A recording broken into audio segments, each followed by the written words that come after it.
The Future Homeowner Show. Hello and welcome to the Future Homeowner Show. I'm your host, Eric Helon, and I'm excited about today's episode. We're going to have some great information on here to help you find and purchase your first home.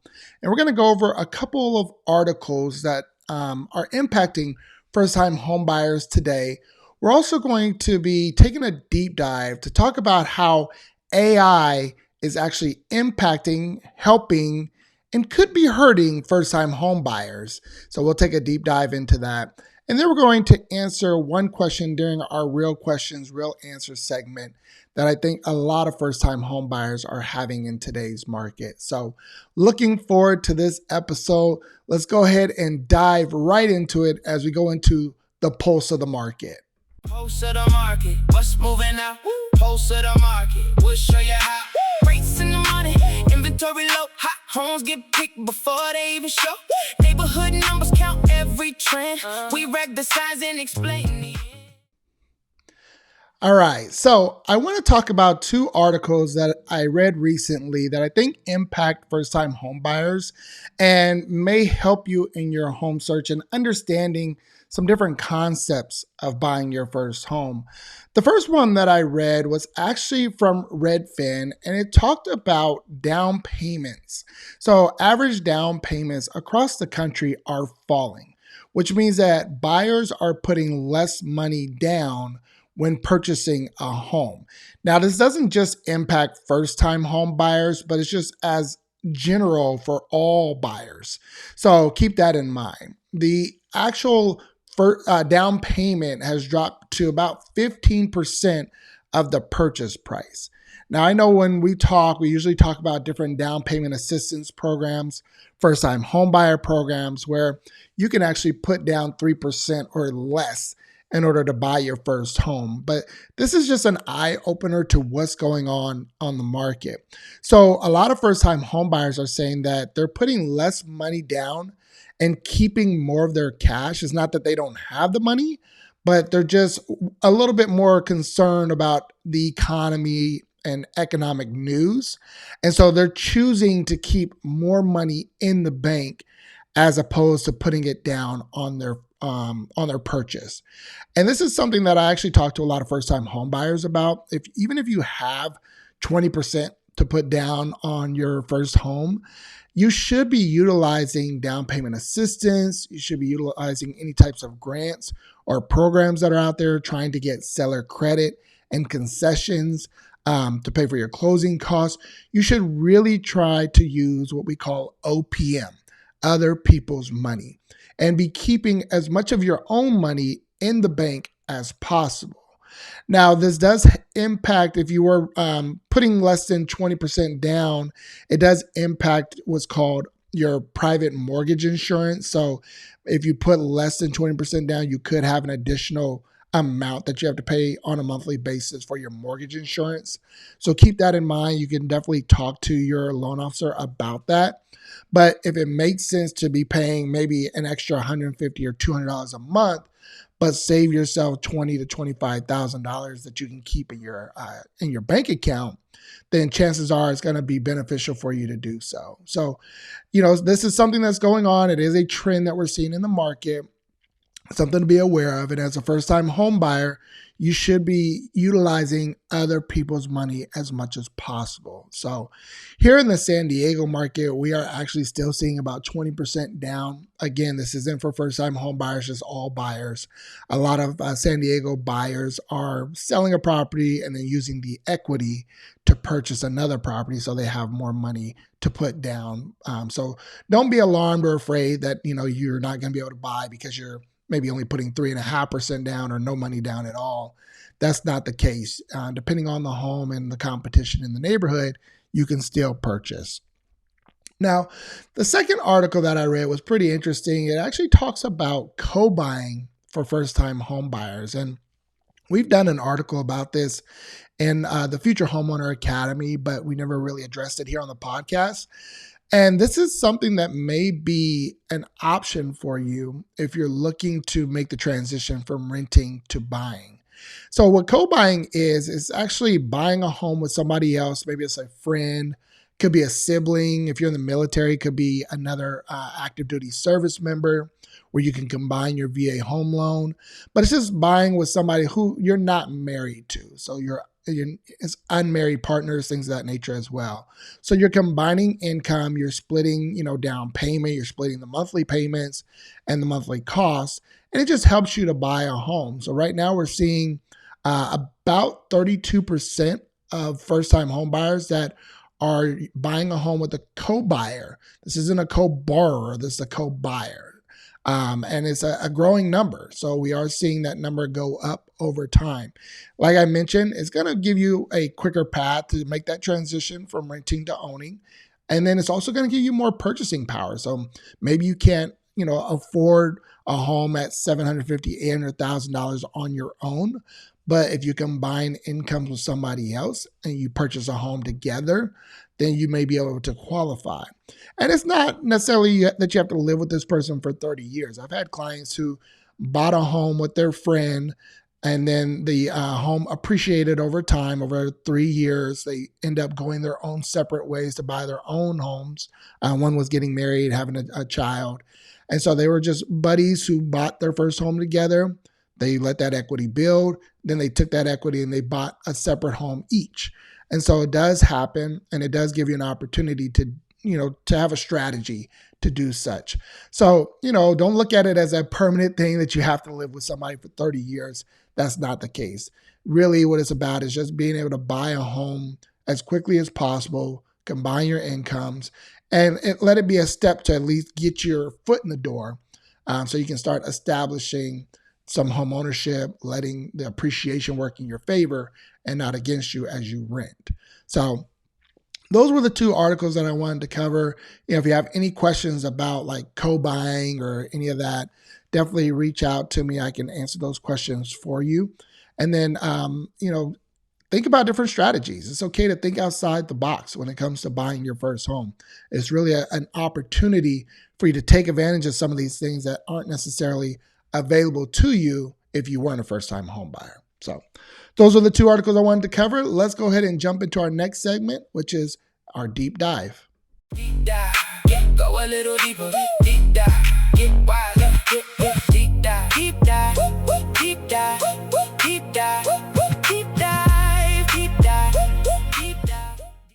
So on today's deep dive, I want to talk about how AI is impacting the home buying process.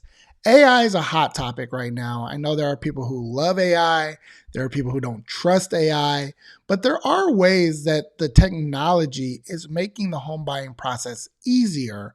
And I'm going to cover those topics today. So there's a few places where AI is really changing home buying.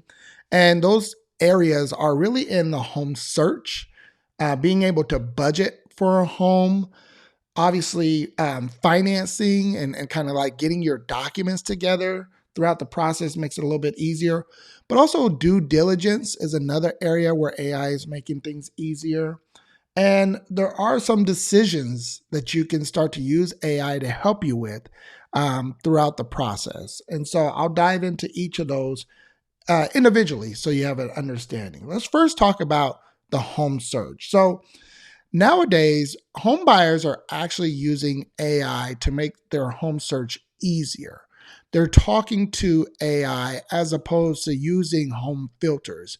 And you may have seen this on recent commercials. I know there are different platforms out there that are promoting this, but it really gives you an opportunity to have a conversation with the AI tool and say, hey, I'm looking for a home that has 3 bedrooms, 2 baths in this area, that has 2 stories. And you're just really having a conversation and letting the search results pop up based on what you're looking for in that conversation, as opposed to diving through 20 to 30 different filters. And so that part of the process does seem like, okay, that's easier. It's more conversational. You can start to narrow things down with the search results that come about. So it does make things a little bit easier. And I know that AI is really moving to make search more conversational than the typical filtering. So that will make things easier for you as a first time home buyer. The second point is when it comes to budgeting. So there are AI tools out there that will analyze documents that you upload and help you to budget, like your bank statements, things of that nature, to get an idea of where your money's going, what your debt to income ratios look like, and things of that nature. So it does make it easier for you to utilize AI to find out how much home you can truly afford based on your spending habits. So the caveat that I would give with this is that make sure that you're using like a paid AI platform if you're going to upload any private documents, especially like bank statements and things of that nature. And I'll touch on that a little bit later. But you just want to make sure that that's protected when you're uploading those documents. So when it comes to utilizing these AI tools, you can now get some help running these numbers based on your budget and your spending habits. If you're telling it, hey, I need to come up with 3.5% down, what can I cut back on? Let it help you find ways to save money so you can start putting that money away for a down payment. So that is the second thing. There is AI tools when it comes to budgeting. The third is when it comes to financing and documentation. A lot of times when you're buying a home, your lender is going to request a lot of paperwork. This could be W-2s, it could be bank statements. So AI is allowing you to upload this documentation to your lender so that way it can make things easier, streamlined, and faster. It does take some time to get documents uploaded in to your loan officer. So this should help speed up that process. Also, when you're uploading these documents, you can utilize AI to match different down payment assistance programs based on your income. So a lot of times these down payment assistance programs have caps on, the household size compared to your income for the household. And when you're uploading financial documents, you can actually use a matching algorithm to help you find out what programs you actually qualify for. So that could be great as well. So think of AI kind of as a research assistant. You can utilize it for that. It's not going to be an underwriter. So like a loan actually has an underwriter you're uploading documents to.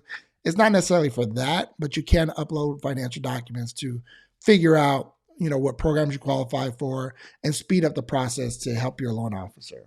Now, the fourth way that AI can actually help you in the home buying process is to help you with your due diligence. So AI can actually help you analyze and review inspection reports, HOA documents, and let you know what you need to be aware of, any potential red flags. So when you upload a home inspection report or if you upload HOA documents, it can analyze that paperwork, figure out if there are any issues that you need to be aware of, and also provide you with responses that you can give to either your agent or your agent can provide to the listing agent to get credit or to get clarification on different items that come up. So you can utilize it to actually help you in your due diligence, which is a great, great tool to use, especially because there's a lot of legal jargon in HOA documents. Oftentimes those documents are big, it's a thick file, and so you may not have time to analyze it word by word. Let AI do that for you, save you some time, and point out the potential issues. Now, the fifth is going to be when it comes to decision making. So, AI can actually help you make weighted decisions. It can help you to figure out what commute times are, analyze school districts, look at yard sizes if you want. There's a lot of different ways that you can utilize AI to help you with this. And then it can also compare homes side by side with the information that you provided. So it can give you more of, get an understanding of your priorities more so than just hype or emotion when it comes to making a decision. So it can be really helpful, especially if, say, you're buying a home with somebody else. You guys have kind of differing opinions on what home you truly like, what your number one home is. It can really take your number one versus their number one and compare the two, see which ones line up to your needs the most. So you can use it as a decision-making factor as well. So those are the 5 ways that AI can really help you. I want to make you aware of some potential risks when using AI because you need to know these ahead of time as well.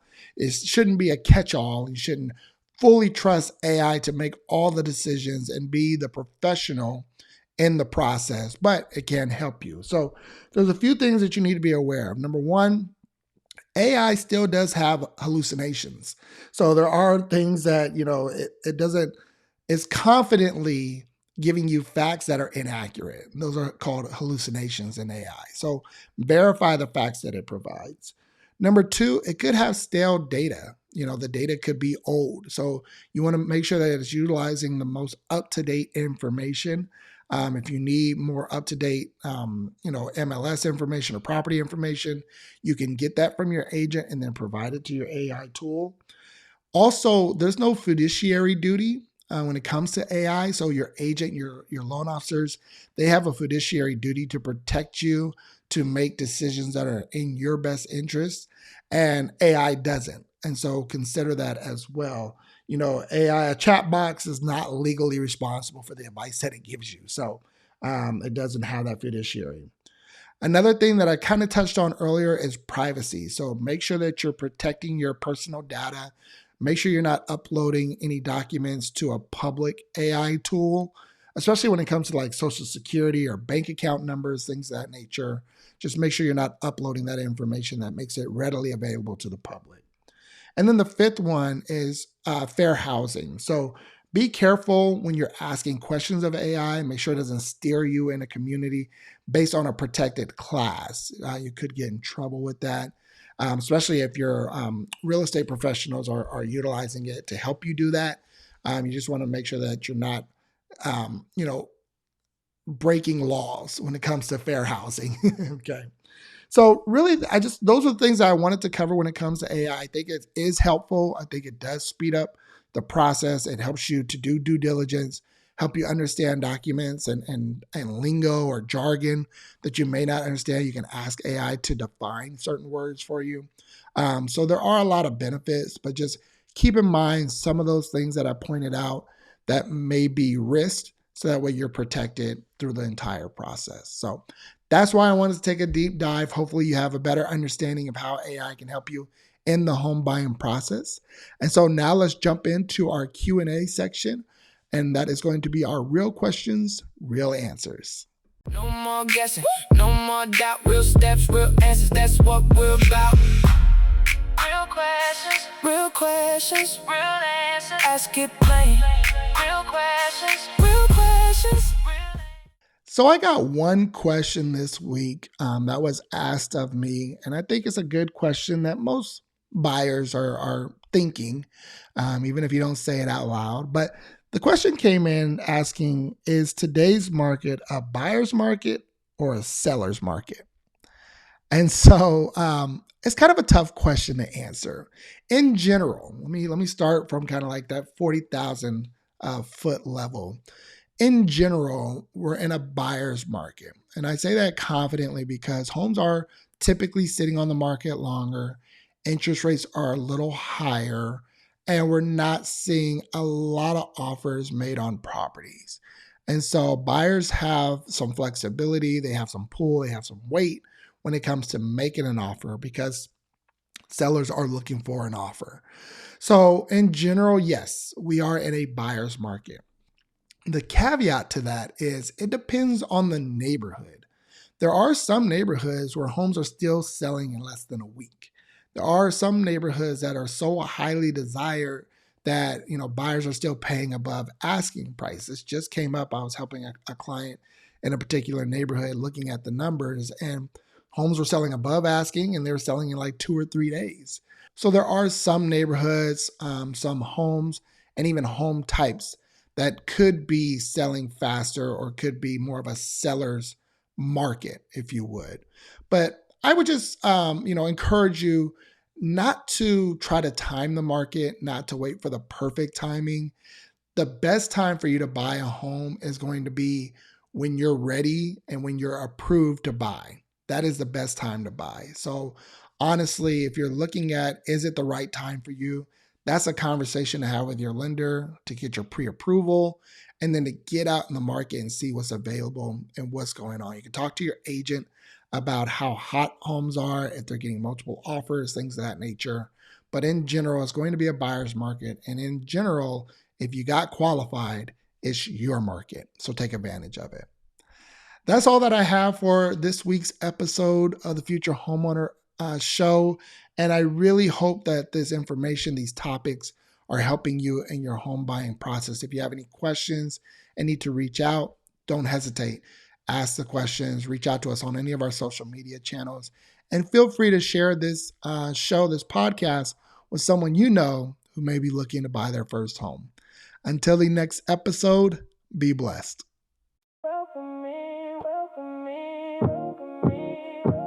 The Future Homeowner Show. Yeah. We taught that first key glow. Let's go, let's go. Yeah, yeah. Savings on the table, dreams in the frame. First time buyer, we know your name. Credit down payment, what's in the plan? We make it clear so you understand. Take a breath, we got you. One step at a time, no pressure, just truth. Now lean in, hear the voice. Your home starts here with the right choice. The Future Homeowner Show. We break it down. Yeah. The Future Homeowner Show. From start to close. Ooh. The Future Homeowner Show. You're not alone. The Future Homeowner Show. Let's build your home. Yeah, yeah.